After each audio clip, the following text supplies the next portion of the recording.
வாழ்க்கையில் மூத்தவர்கள் எல்லோரையும் காணுகின்ற இந்த வேளையிலே உங்கள் எல்லோரையும் வாழ்த்தி வணங்கி வாழ்த்துவோம், வாழுவோம் என்று உங்கள் எல்லோரையும் அழைப்பதில் மிகவும் மகிழ்ச்சி அடைகின்றேன். டாக்டர் மதி அவர்கள் இந்த மூத்தோர் முற்றத்திலே நீங்கள் பேச வேண்டும் என்று கேட்டார். என்ன தலைப்பில் பேசப் போகின்றீர்கள் என்று கேட்டார். எழுந்த மானத்தில் என் வாயிலே வந்தது வாழ்த்துவோம், வாழுவோம். அதிகமாக மூத்தோர்கள் என்று சொல்லப்படுபவர்கள் யார்? வாழ்க்கை என்ற பள்ளியிலே நீண்ட காலம் படித்து அனுபவம் பெற்று அந்த அனுபவத்தை நிறைத்து வைத்திருக்கின்ற பொக்கிஷங்கள் தான் மூத்தவர்கள். எனவேதான் திருமணம் நடைபெறுகிற பொழுதோ அல்லது ஏதாவது நல்ல நிகழ்ச்சிகள் நடைபெறுகிற பொழுதோ அல்லது ஒரு பிள்ளை பாராட்டு பெற்று பரிசு பெற்று எல்லோராலும் விருது வாங்கி வருகின்ற பொழுதோ யாரை வாழ்த்த கூப்பிடுவார்கள் என்றால் மூத்தோர்களைத்தான் கூப்பிடுவார்கள். அந்த மூத்தோர்கள் வாழ்த்தினால் எல்லோருடைய வாழ்வும் சிறப்பாக அமையும் என்பது எங்களுடைய ஒரு பாரம்பரியம். எனவே வாழ்த்துகின்ற அந்த பெரும் பேறு ஆண்டவனால் இந்த மூத்தோருக்கு வழங்கப்பட்டிருக்கிறது. இது எவருக்குமே கிடைக்காத ஒரு பெரிய பேறு. எங்கள் எல்லோரையும், நானும் உங்களில் ஒருவன் தான், நான் இளமையானவன் அல்ல, உங்களோடு இணைந்திருக்கின்ற ஒரு இளமையானவன். மூத்தோர்கள் என்றால் யார்? மரத்திலே கனி ஒரு அழகு, பூ ஒரு அழகு, காய் ஒரு அழகு. ஆனால் இதில் எல்லோரும் விரும்புவது எதை? கனியைத்தான் விரும்புவார்கள். திருமணம் நடைபெறுகிற பொழுது வாசலிலே இரண்டு பக்கமும் வாழை கட்டுவார்கள். அந்த வாழையிலே காய் குலையை ஒரு நாளும் கட்டவே மாட்டார்கள். கனிந்த குலையைத்தான் கட்டுவார்கள். கோவிலுக்கு நாங்கள் அர்ச்சனை தட்டம் கொண்டு போகின்ற பொழுதும் வாழை காயை கொண்டு போக மாட்டோம், வாழை பழத்தைத்தான் கொண்டு போவோம். பலா பழம்தான் சுவையானது, கொய்யா பழம்தான் சுவையானது. அப்பிளை பழம் என்றே சொல்லிவிட்டார்கள். அப்பிளுக்கு காயே கிடையாது. அப்பிள் பழம், அப்பிள் காய் என்று நாங்கள் சொல்லுவதே இல்லை. அது பழம் என்ற பெயரே தாங்கிவிட்டது. பழம் என்றால் கருத்து என்ன? அனுபவம். பழம் என்றால் கருத்து என்ன? இனிமை. பழம் என்றால் கருத்து என்ன? சுவை. அந்த பழத்துக்குள் தான் முக்கியமான வித்துக்கள் இருக்கும், விதைகள் இருக்கும். முட்டாகி மலராகி காயாகி கனியாகிய பின்புதான் கனிக்குள் விதையே வரும். எனவே மூத்தோர்கள் என்பவர்கள் வாழ்வினுடைய விதைகள். அந்த மூத்தோர்கள் உதிர்க்கின்ற ஒவ்வொரு வார்த்தைகளும் வாழ்த்துத்தான். அவர்களிடம் வாழ்த்தை வாங்க வேண்டும் என்பது இளையவர்களுக்கு கிடைக்கின்ற ஒரு பெரிய வரமாகும்.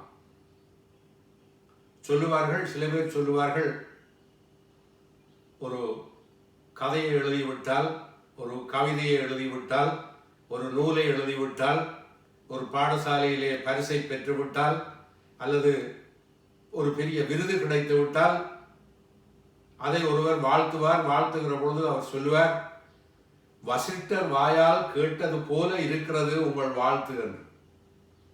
அங்கே பெரியவர்கள் வாழ்த்துகின்ற பொழுது அந்த வாழ்த்துக்கு ஒரு பெரிய மரியாதை இருக்கிறது. வசிட்டர் என்பவர் மிகச்சிறந்த ஒரு முனிவர், மிகச்சிறந்த ஒரு சிரேஷ்டர். அவர் வாழ்த்தினால் அந்த வாழ்த்து பலிக்கும். ராமனுக்கு வசிஷ்டருடைய வாயால் வாழ்த்து கிடைத்தது. ராமன் காவியத்தினுடைய தலைவனானான், வணங்கப்படுகின்ற தெய்வமானான், வாழ்க்கைக்கு வழிகாட்டுகின்ற ஒரு நாயகனாக இன்று எங்கள் சமூகத்திலே விளங்குகின்றார். அதற்கு காரணம் வசிஷ்டருடைய வாயால் கேட்கப்பட்ட வாழ்த்து. எனவே பெரியவர்கள் எல்லோருமே வசிஷ்டர்கள் தான். ஒருவன் குயிலிடம் போய் கேட்டானாம், நீ கருப்பாக இல்லாவிட்டால் மிக சிறப்பாக இருந்திருப்பாய். ரோஜாவிடம் சொன்னானாம், நீ அழகாக இருக்கிறாய், முள்ளில்லாவிட்டால் இன்னும் அழகாக இருப்பாய். கடலை பார்த்து சொன்னானாம், கடலே பெரும் பரப்பாக இருக்கிறாய், உலகம் எல்லாத்துக்கும் அரணாக இருக்கிறாய், ஆனால் உன்னிடம் உவர் இல்லாமல் இருந்திருந்தால் நல்லா இருந்திருப்பாய். இந்த குயிலும் இந்த முள்ளுள்ள ரோஜாவும் உப்பான கடலும் அந்த மனிதனை பார்த்து சொல்லித்தான், மனிதா, எங்களை எல்லாம் பார்த்து நீ இவையெல்லாம் இல்லாவிட்டால் நல்லா இருப்பாய், சிறப்பாயிருப்பாய் என்று சொன்னாயே, நீ மனிதனாக இருக்க வேண்டுமேயானால் மற்றவர்களிடம் குறை சொல்லாதே, மற்றவர்களிடம் குறை காணாதே,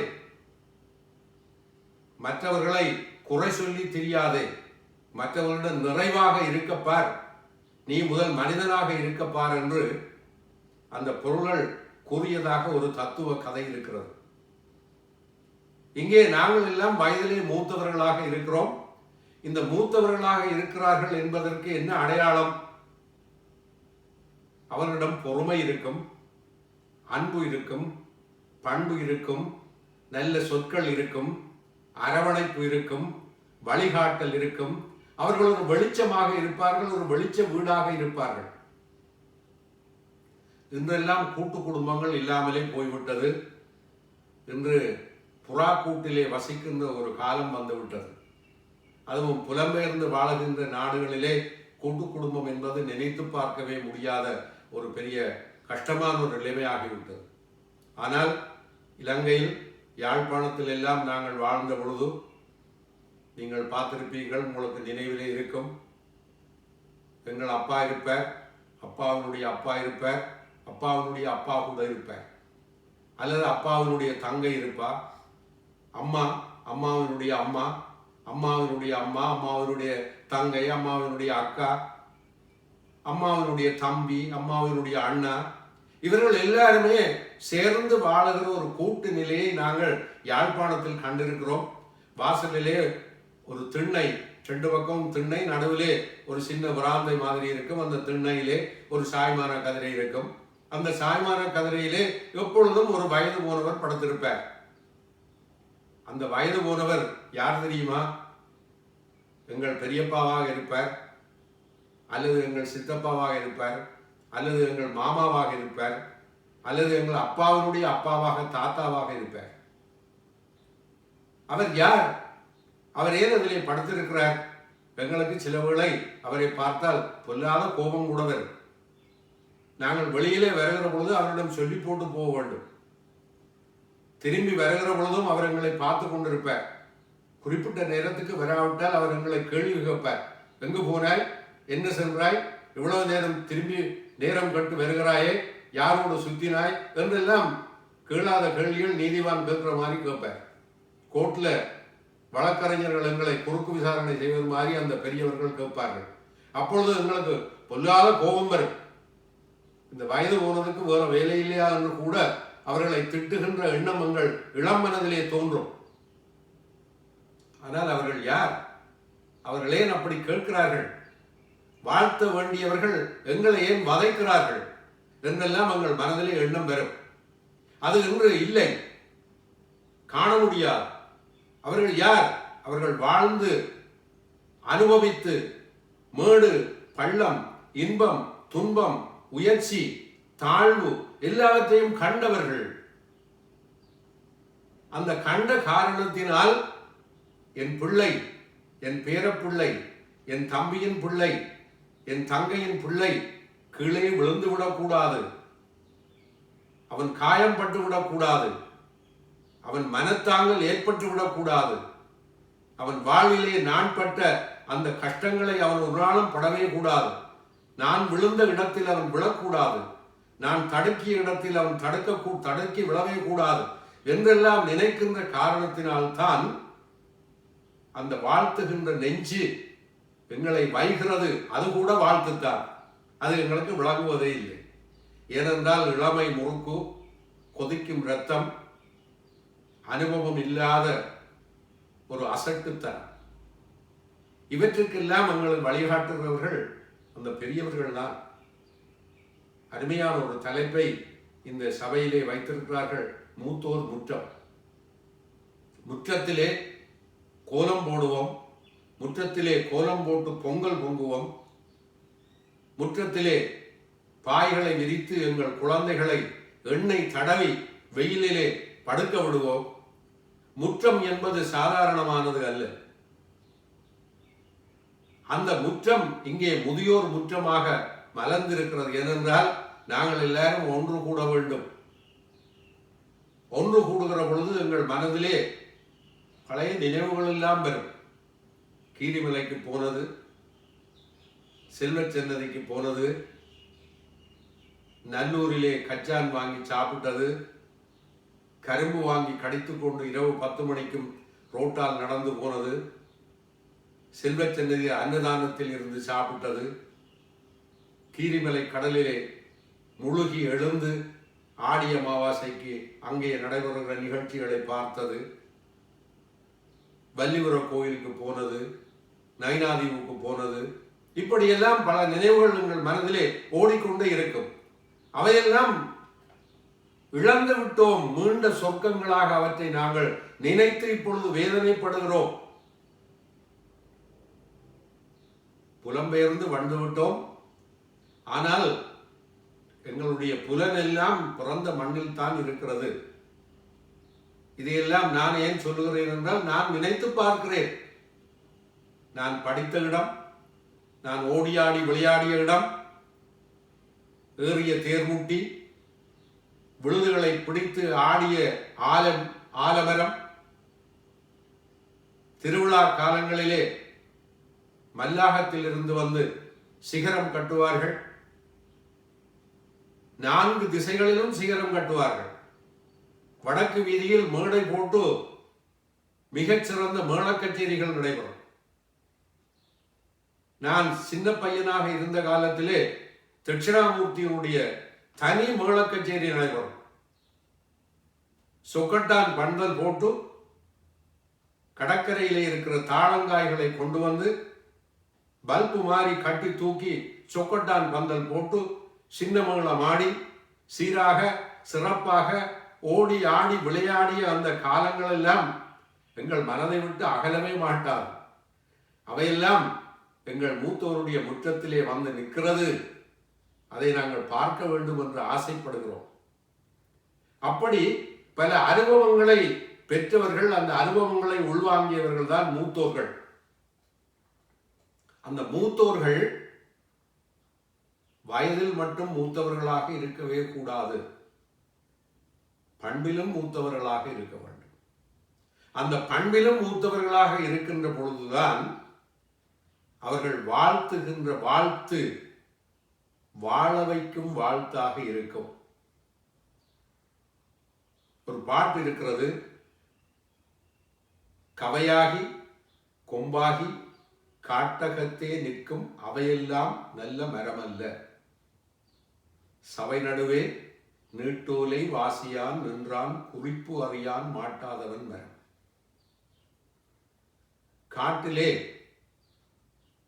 கிளைகளை பரப்பி பெரிய விருட்சமாக இருக்கிறது மரமல்ல, குறிப்பு அறியாமல் ஒரு பிள்ளை இருந்தால் அவன்தான் மரம், காட்டிலே இருப்பது மரமல்ல என்று சொல்லி ஒரு அருமையான ஒரு பாடல்.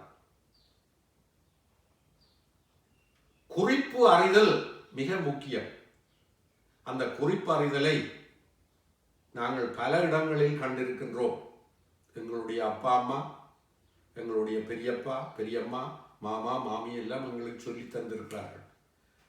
இன்றும் 70 வயது 80 வயதை கடந்த பின்பும் குறிப்பு அறிதல் என்றால் என்னவென்று அறியாமல் இருக்கின்றவர்களும் இருக்கிறார்கள்.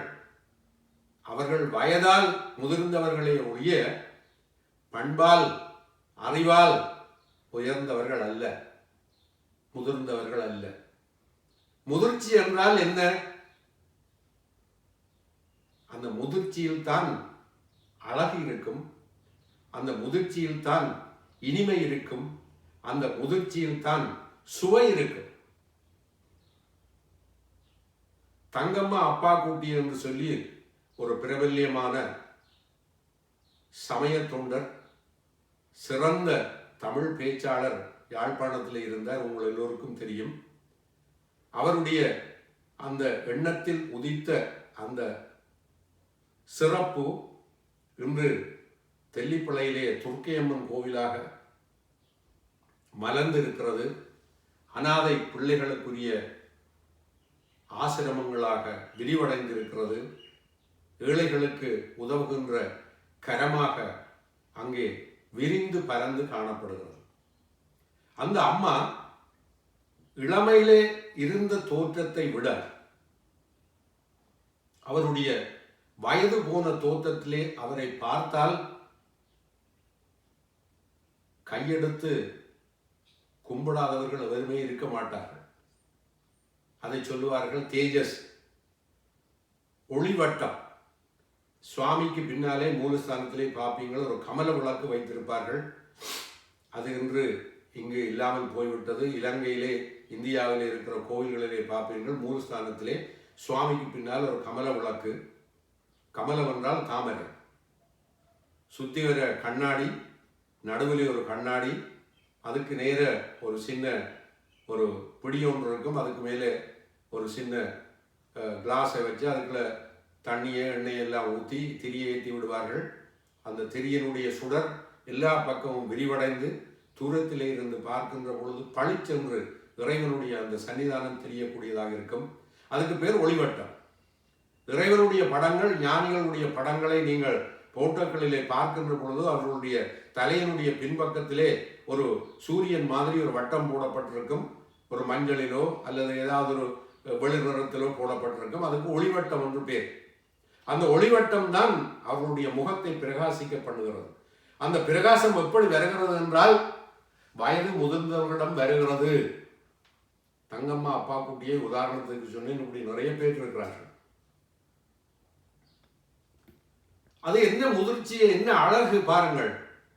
தங்கம்மா அப்பா குட்டி 25, 26 வயது பெண்ணாக இருக்கின்ற பொழுது அவரிடம் காணாத அந்த அழகு, அந்த தெய்வீக பொலிவு, அந்த தெய்வீக சக்தி, அவரை கையெடுத்து வணங்க வேண்டும் என்ற ஒரு எண்ணம் எப்பொழுது எல்லோருக்கும் வந்தது என்றால் முதுமையை அடைந்த பின்புதான் வருகிறது. அவ்வை பாட்டி, அவ்வை பாட்டி நம் கிழவி, அவ்வை கிழவி நம் கிழவி, அழகு தமிழை தந்த கிழவி, அறம் செய்ய விரும்பு என்று சொன்ன கிழவி, ஆலயம் தொழுவது சாலவும் என்று சொன்ன கிழவி, அவ்வை பாட்டி. அவ்வைக்கு ஒரு அழகு ஏனென்றால் முதுமை. முதுமை மாத்திரமல்ல, அவ்வையினுடைய ஒவ்வொரு கருத்துக்களும் முதிர்ந்தவை, ஆழ்ந்து அனுபவப்பட்டவை. இப்பொழுதெல்லாம் நீங்கள் பார்ப்பீங்கள். சற்று முன்னர் ஒரு அம்மா சொன்ன ஐயாவினுடைய கவிதைகளை நான் தமிழ் முரசு பத்திரிகையில் ஒவ்வொரு திங்கள் தோறும் பார்ப்பேன் என்று. இந்த கவிதையை பற்றி வருகிற பொழுது இப்பொழுதெல்லாம் கவிதைகள் 1 வரி, 1.5 வரி, 3 வரி, 3/4 வரியில் எல்லாம் எழுதுகிறார்கள். அதற்கெல்லாம் புது கவிதைகள் என்று பெயர் வைத்திருக்கிறார்கள். இந்த புது கவிதையை முதல் எழுதி காட்டுகிறதே அவ்வை பாட்டி தான்.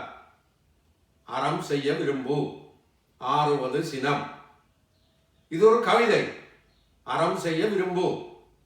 இதை இப்பொழுதுதான் ஹைக்கூ கவிதை, அந்த கவிதை, இந்த கவிதை எல்லாம் சொல்லுவார்கள். இதுக்கு முன்னோடி எங்களுடைய அவ்வை பாட்டி, வயது முதிர்ந்த ஒரு அம்மா. அவரை நாங்கள் இன்றும் ஏற்றுகிறோம், போற்றுகிறோம்.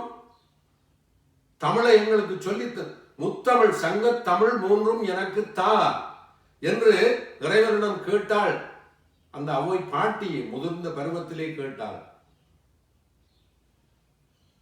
எனவே முதிர்ச்சி என்பது என்ன என்றால், வயதில் மட்டுமல்ல, பண்பிலும் பெற வேண்டும், பழக்கத்திலும் பெற வேண்டும், ஒழுக்கத்திலும் பெற வேண்டும். எங்களை பார்த்தால் மற்றவர்கள், ஓ,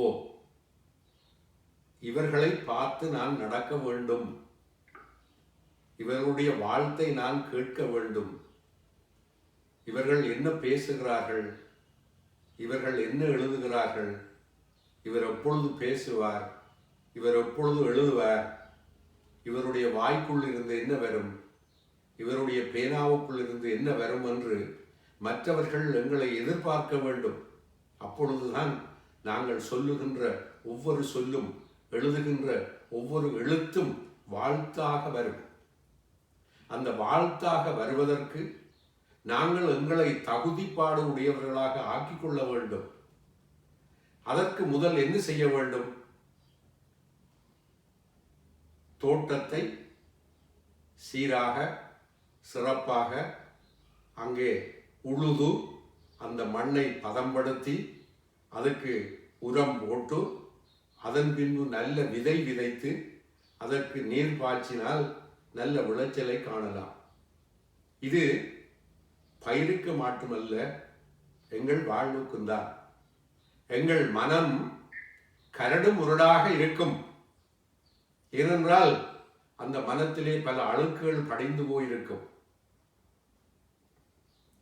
மகாகவி என்று சொல்லி ஒரு மிகச்சிறந்த ஒரு கவிஞர் யாழ்ப்பாணத்திலே இருந்தார். அவருடைய பேர் உருத்திரமூர்த்தி. அவர் இந்த யாழ்ப்பாணத்து கமக்காரருடைய கட்டத்தை பற்றி ஒரு பாட்டு பாடினார். ஏர் ஏறாது கலப்பை உழாது என்றாலும் என் ஊரான் பாறை பிளந்து பயிர் விளைவிப்பான். அதாவது யாழ்ப்பாண தரை மழை காணாத தரையாக இருக்குமாம், பாறை போல இருக்குமாம், ஏர் கூட அதுக்குள்ள நுழைய முடியாத அவ்வளவு இறுகி போயிருக்குமாம். ஆனால் என்றாலும் என் ஊரான் பாறை பிளந்து பயிர் விளைவிப்பார் என்று ஒரு அருமையான ஒரு பாட்டை பாடியிருப்பார். அது நிலத்துக்கு மாத்திரமல்ல, எங்கள் மனத்துக்கும் தான் என்று நான் நினைக்கிறேன். எங்கள் மனமும், பல பேருடைய மனங்கள் பாறையாகி இருக்கின்றன. அங்கே ஈரத்தையே காண முடியாது. அதற்கு என்ன காரணம்? யார் பாறையாக்கினார்கள்? மற்றவர்களா? தீதும் நன்றும் பிறர் தரவாரா, யாதும் ஊரே யாவரும் கேளீர், தீதும் நன்றும் பிறர் தரவாரா. நன்மையோ தீமையோ எங்களுக்கு யாரும் விலைக்கு வாங்கி கொண்டு வந்து இதை சாப்பிடு, இதை பக்கத்திலே வைத்திரு, இதை கொண்டு திரி, உன் பொக்கெட்டுக்குள் வைத்திரு, உன் வீட்டிலே வைத்திரு, பெட்டியில் பூட்டி வைத்திரு என்று எவருமே எங்களுக்கு சொல்லுவதே இல்லை. சொர்க்கமும் நரகமும் எங்கே? எல்லாம் எங்களிடம். ராமனும் எங்களிடம், ராவணனும் எங்களிடம், சூரனும் எங்களிடம், முருகப்பெருமானும் எங்களிடம், இருட்டும் எங்களிடம், வெளிச்சம் எங்களிடம், எல்லாமே எங்களிடம் தான்.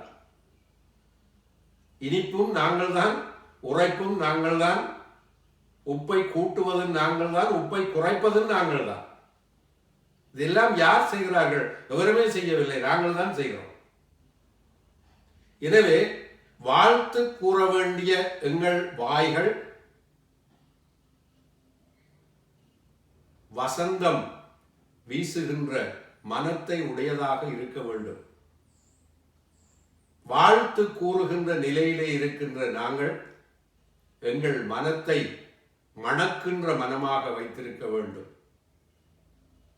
அழுக்குகளை சுமக்கின்ற மனமாக வைத்திருக்கவே கூடாது. அதற்கு என்ன செய்யலாம்?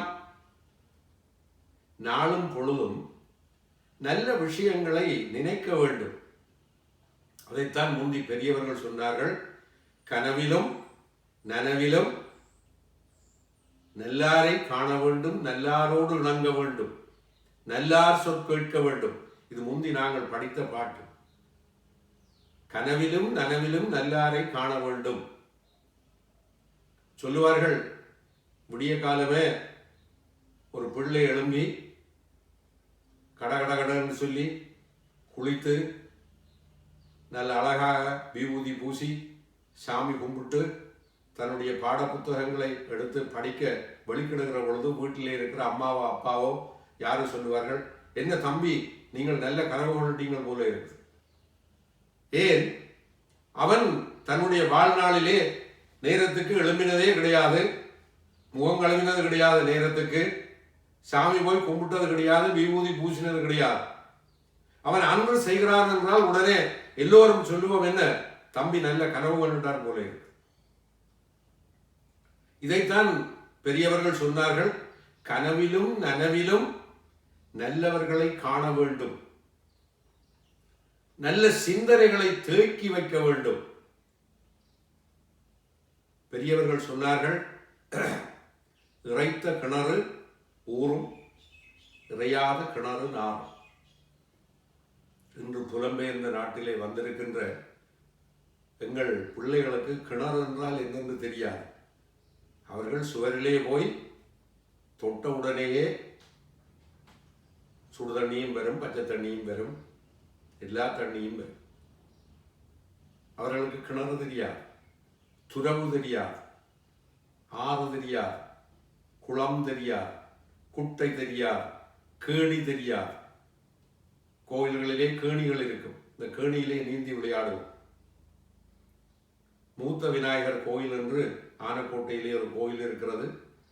அந்த கோயிலை சுற்றி நிறைய நல்லெண்ணெய் கடைகள் இருக்கும். அங்கே காலையிலே போய் பார்த்தால் அந்த நல்லெண்ணெய் கடைகளிலே போய் நல்லெண்ணெயை வாங்கி தலையிலே தடவிக்கொண்டு, பக்கத்திலே தாமரை குளம் இருக்கும், இந்த தாமரை குளத்திலே எல்லோரும் விழுந்து நீராடுவார்கள். அது குளம். எங்கள் பிள்ளைகளுக்கு ஸ்விமிங் பூல் என்றால் தெரியும். பழைய நினைவுகள் மனதிலே படுகின்ற பொழுது அதிலே வருகின்ற ஆனந்தம் நினைத்து பார்க்க முடியாத ஒரு ஆனந்தம். அந்த ஆனந்தத்தை நாங்கள் எப்பொழுதும் எங்கள் மனதிலே திரும்ப பார்க்கின்றோம் என்றால் இந்த மூத்தோர்கள் ஆன பின்புதான் பார்க்கின்றோம். ஏனென்றால் மூத்தோர்கள் ஆன பின்பு எங்களுக்கு நிறைய ஓய்வு கிடைக்கிறது. அந்த ஓய்வு கிடைக்கின்ற பொழுது நாங்கள் என்ன செய்ய வேண்டும் என்றால்,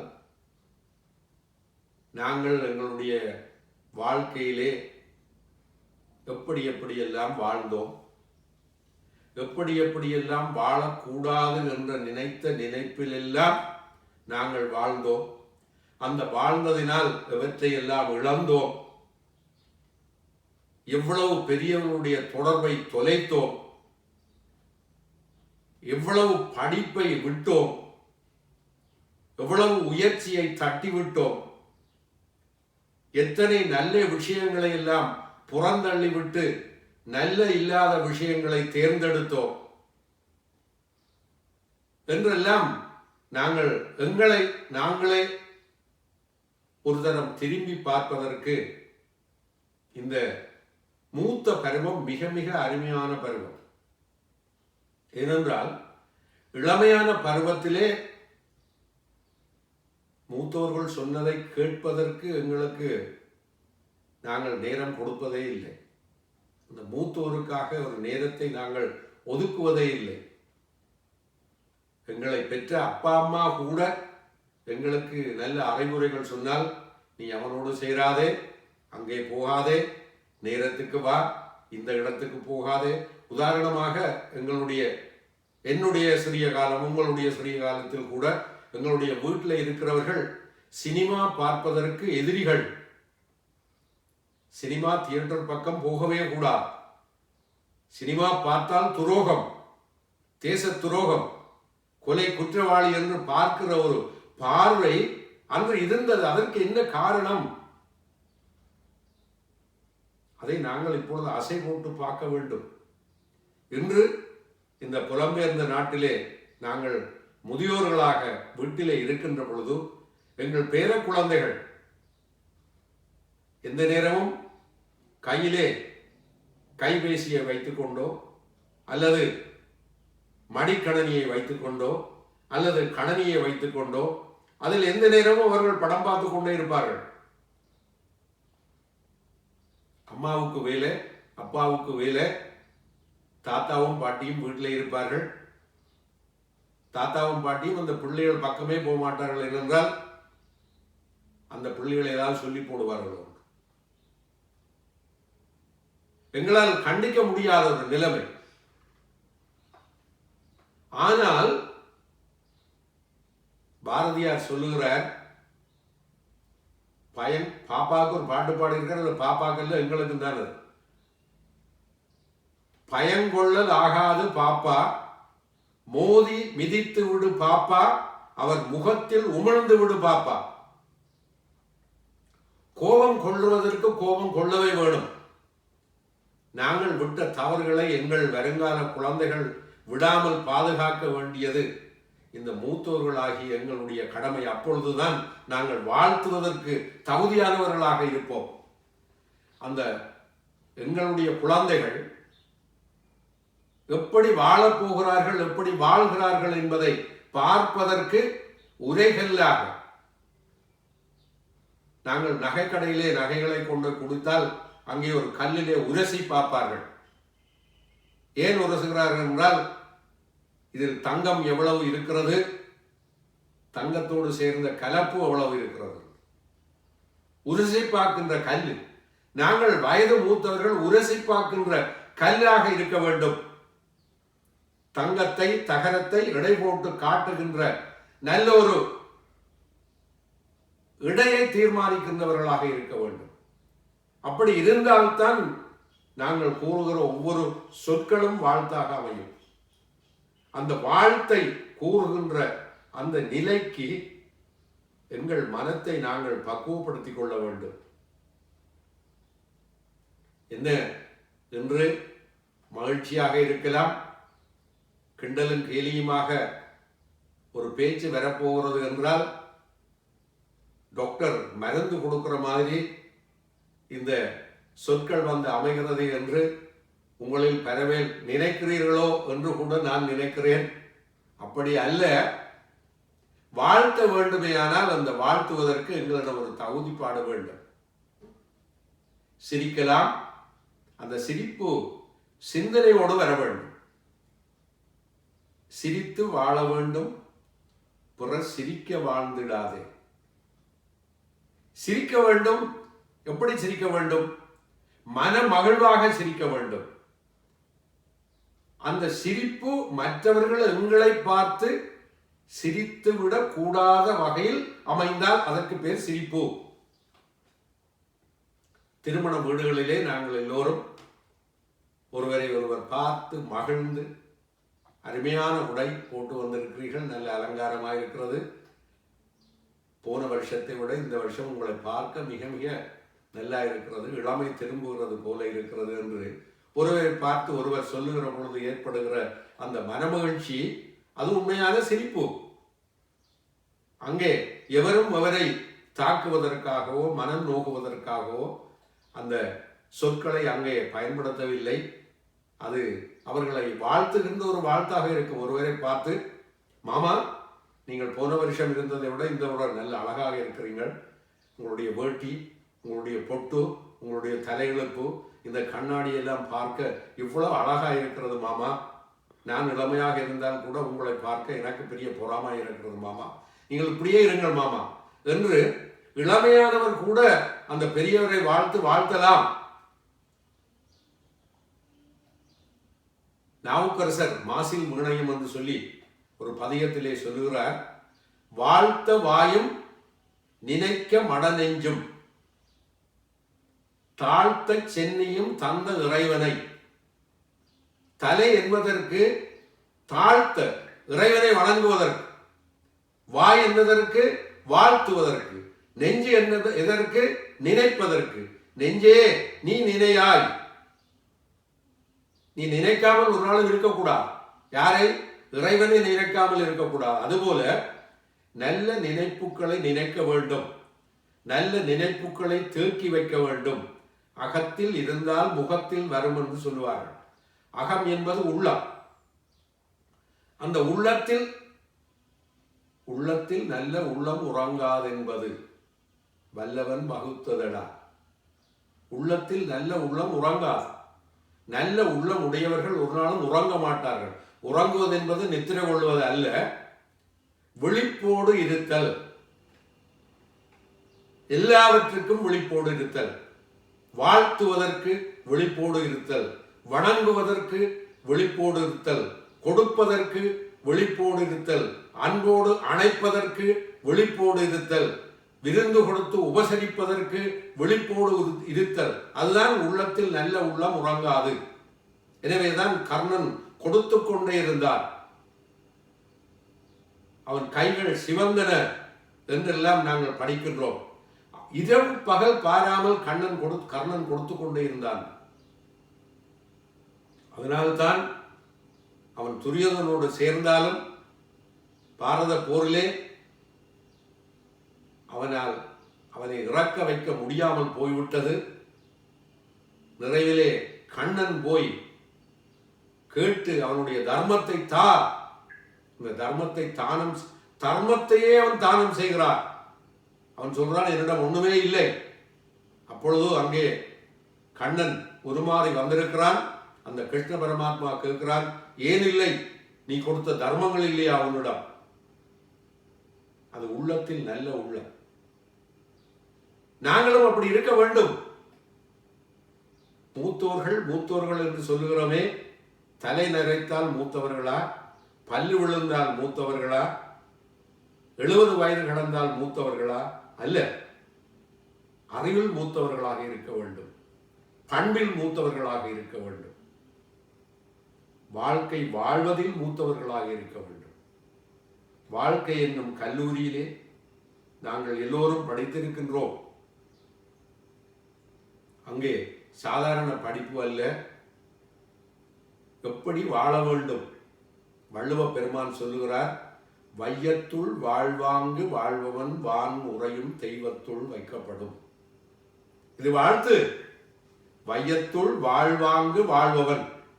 வையத்துள் வாழ்வாங்கு வாழ்வது என்றால் என்ன? வாழ்தல் என்பதற்கும் இருத்தல் என்பதற்கும் வித்தியாசம் இருக்கிறது. எங்களை பார்த்து ஒருவர் கேட்கிறார், எப்படியப்பா இருக்கிறீர்கள்? ஏதோ இருக்கிறேன். ஏதோ இருக்கிறேன் என்பதை விட இல்லாமல் போவதே மேல்.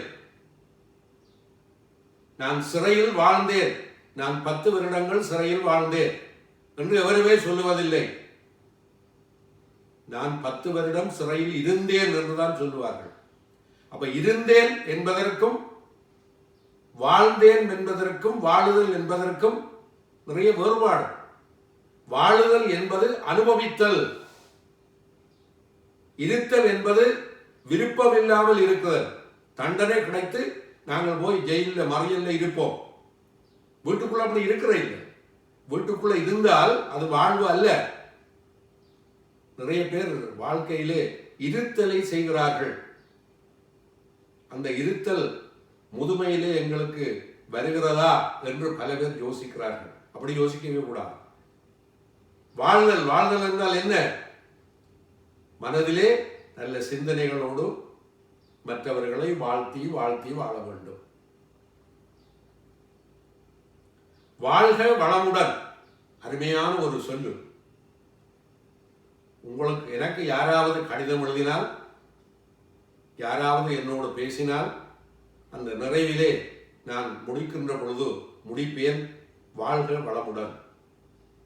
இந்த வாழ்க வளமுடன் என்பது எவ்வளவு அருமையான வாழ்த்து. வான்முகில் வளாது பெய்க, மலிவளம் சுரக்க, மன்னன் கோன் முறை அரசு செய்க, குறைவு இல்லாது உயிர்கள் வாழ்க, நான் மறை அறங்கள் ஓங்க, நற்றவம் வேள்வி மல்க. இது வாழ்த்து. வாழ்க அந்தணர் வானவர் ஆனினம் வேள்க தன்புனல் வேந்தனும் ஓங்குக, ஆழ்க தீயதெல்லாம் அரண் நாமமே, சூழ்க வையகமும் துயர் தீர்க்கவே. இது வாழ்த்து. மண்ணில் நல்ல வண்ணம் வாழலாம், வைகலும் எண்ணில் நல்ல கதிக்கு யாதுமோர் துறையிலை. மண்ணிலே நல்ல வண்ணம் வாழலாம் என்று சம்பந்த பெருமான் எங்களுக்கு எல்லாம் ஒரு பெரிய உறுதிமொழியை தாரார். அந்த மண்ணிலே எப்படி நல்ல வண்ணம் வாழலாம் அதற்கு விளக்கம் தருகிறார் வள்ளுவ பெருமான். வையத்துள் வாழ்வாங்கு வாழுகின்றவன் வானுரையும் தெய்வத்துள் வைக்கப்படும். வானத்திலே இருக்கின்ற அந்த தேவர்களோடு அந்த தெய்வத்தோடு எங்களை கொண்டோய் வைக்குமாம் நாங்கள் இந்த வையத்திலே வாழுகின்ற வாழ்வு. அது எப்படிப்பட்ட வாழ்வு? வாழ்த்தக்கூடிய மனநிலையிலே வாழுகின்ற வாழ்வு. எங்களுடைய சமயத்திலே 4 வாழ்ந்தார்கள். அந்த 4 4 விதமான வயது வேறுபாடு உடையவர்கள். ஆனால் 4 பேருமே இறைவனுடைய அருளை பெற்றவர்கள், ஞானிகளாக இருக்கிறார்கள். அப்பருக்கு 81, அருள்வாத ஊரருக்கு செப்பிய 4 தெய்வீகம், சுந்தரருக்கு 16, தொல்ஞான சம்பந்தற்கு என்றும் 16 என்று அறி. சம்பந்த பெருமானுக்கு 16 வயது, சுந்தரமூர்த்தி நாயனாருக்கு 18 வயது, அப்பருக்கு 81 வயது, திருவாதூரருக்கு 32 வயது. இவர்களுடைய வயதை பாருங்கள். இந்த வயதுக்குள்ளே 3 வயதில் ஞானம் பெற்றவர் சம்பந்த பெருமான். 3 வயதில் இறைவனை கண்டார். உமையவன் வந்து பால் கொடுத்தார் என்று நாங்கள் படிக்கிறோம். ஆனால் 81 வயதுக்கு பிறகுதான் திருநாவுக்கரசு நாயனாருக்கு இறைவன் காட்சி கொடுக்கின்றானா. 3 அங்கே, 81 அங்கே. இங்கே முதிர்ச்சியினுடைய நிலையை நீங்கள் பார்க்கிறோம். சம்பந்தருக்கு 3 வயதிலே ஞானம் கிடைத்தது என்றால் அவர் பிறக்கின்ற பொழுதே அவர் ஞானத்தை பெற்று பிறந்து விட்டார். அதான் சொல்லுவார்கள் கருவிலே திருவுடையார். சில பேர் கருவிலே திருவுடையார், பிறந்த உடனே அந்த பிள்ளை ரோட்டுக்கே போயிடலாம். அப்ப வையத்துள் வாழ்வாங்கு வாழ்ந்தால் நாங்கள் வாழ்த்துவதற்கு தகுதியானவர்களாக இருப்போம். என் அன்பானவர்களை, இந்த முதியோர் முற்றத்தில் இணைந்திருக்கின்ற என்னை விட வயதுக்கு மூத்தவர்களை, உங்கள் எல்லோரையும் பார்க்கின்ற பொழுது எனக்கு மிகவும் ஆனந்தமாக இருக்கிறது. ஏனென்றால் இந்த கொரோனா என்னும் இந்த கொடுநோய் வந்து உலகத்திலே பல துன்பமான விளைவுகளை ஏற்படுத்தி கொண்டிருக்கிறது. இன்றும் அது எங்களை விட்டு போவதாக தெரியவில்லை. ஆனால் நாங்கள் எல்லோரும் வீட்டிலே ஆறுதலாக எங்கள் பிள்ளைகளோடு, எங்கள் பேர பிள்ளைகளோடு, எங்களுடைய மக்களோடு சேர்ந்து இருந்து, ஒன்றாக இருந்து, வீட்டிலே சமைத்து சாப்பிட்டு சந்தோஷமாக ஒன்றாக தொலைக்காட்சி பார்த்து மகிழ்ந்து இருப்பதற்கு ஒரு அருமையான சந்தர்ப்பத்தை ஆண்டவன் எங்களுக்கு கொடுத்திருக்கிறார். அதற்காக இந்த கொரோனாவுக்கு நாங்கள் நன்றி சொல்ல வேண்டும். இல்லாவிட்டால் நாங்களும் பறந்து திரிவோம். நான் பென்ஷன் எடுத்து விட்டேன், மகளுக்கு பாரமாக இருக்க வேண்டுமா, நானும் ஒரு பார்ட் டைமாக ஒரு வேலை பார்க்க வேண்டும் என்று ஓடித்திரிந்த பல பெரியவர்களும் இந்த முற்றத்துக்குள் வந்திருப்பீர்கள். அவர்களுக்கெல்லாம் வந்து நல்ல சந்தோஷம். ஏன் மகளும் ஒன்றும் சொல்ல இயலாது, மகனும் சொல்ல இயலாது, மருமகனும் சொல்ல இயலாது, பேரப்பிள்ளையும் சொல்ல இயலாது என்ற வெளியில் எவருமே போக இயலாது. ஓய்வு, நல்ல ஓய்வு, சந்தோஷம் கிடைத்திருக்கிறது. இதை வாழ்த்தாக எடுக்க வேண்டும். இது எங்களுக்கு சாபமாக எடுக்கக்கூடாது. எதையும் நாங்கள் புறநடையாக நோக்கவே கூடாது. எதை பார்த்தாலும் பார்க்கும் இடமெல்லாம் நீக்கமற நிறைந்திருக்கின்ற பரிபூரண ஆனந்த பொருளே என்று அடியவர்கள் பார்த்திருக்கிறார்கள். பார்க்கிற இடத்தில் எல்லாம் நாங்கள் நல்லதை பார்க்க வேண்டும். பச்சைமால் மலைபோல் மேனி பவளவாய் கமல செங்கண் அச்சுதா அமரரே ஆயிரம் கொழுந்தே காக்கை சிறகிலே நந்தலாலா உந்தன் கரிய நிறம் காணுதையே நந்தலாலா தீக்குள் விரைல வைத்தால் நந்தலாலா உந்தன் திவ்ய நிறம் தோன்றுதையோ நந்தலாலா.